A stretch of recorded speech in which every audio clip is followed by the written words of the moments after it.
So I just want to do a little video on catfish with cichlids. Most catfish do quite well with cichlids because they're quite an armoured fish, and the cichlids, they're just too tough for the cichlids. In saying that, I've definitely seen cichlids pick on the catfish, and the key is really to buy the cichlids small, introduce the catfish while the cichlids are small, so the cichlids are used to the catfish. Now here in Australia we don't have a huge variety of catfish available to us. We've basically got suckermouth catfish like Plecostomus and Gibbicep, usually do very well.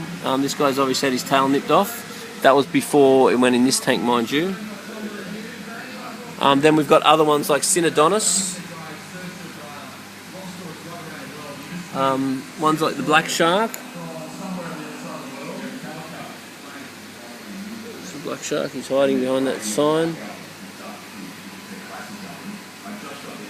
Other little scavengers like loaches. But basically the idea is to get a mix of scavenging ones like the Synodontis.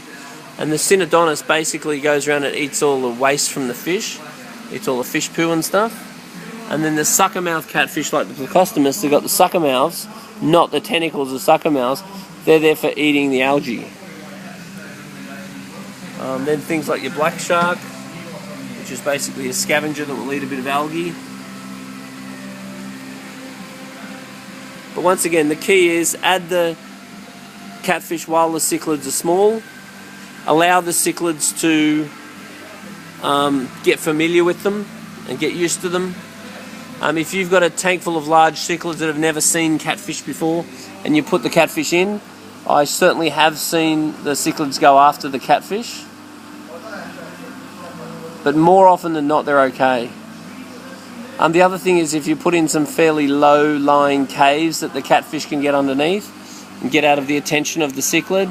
It's also good to turn the lights out when you introduce the catfish. It's also good to give the cichlids a good feed before the catfish are introduced. All these sorts of things distract the cichlids, and give the tank a good rearrange at the time that you're adding the catfish. All these things tend to help. So basically your main groups is your Synodontis type catfish, which are these ones. There's all different species of Synodontis, and then your suckermouth catfish like the Hypostomus species, and then the smaller ones like your Ancestris. Things like Corydoris and all that are just too small, they usually don't work. As far as pH concerned, both your Synodontis and your Plecostomus type species are usually fine. They're very tolerant of pH, so therefore they do fine. Because I tend to keep the cichlids with a bit of salt in the water, higher pH and KH, and once again, every single cichlid tank that I basically am involved in will have catfish in it. And it's almost always fine.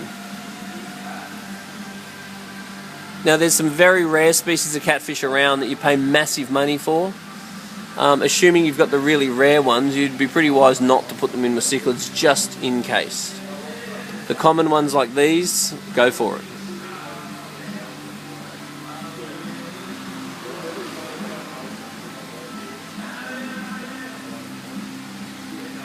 The other thing to be aware of with catfish is they certainly grow, but they're worth it.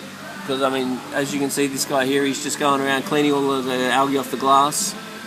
That's a service that I can't do without.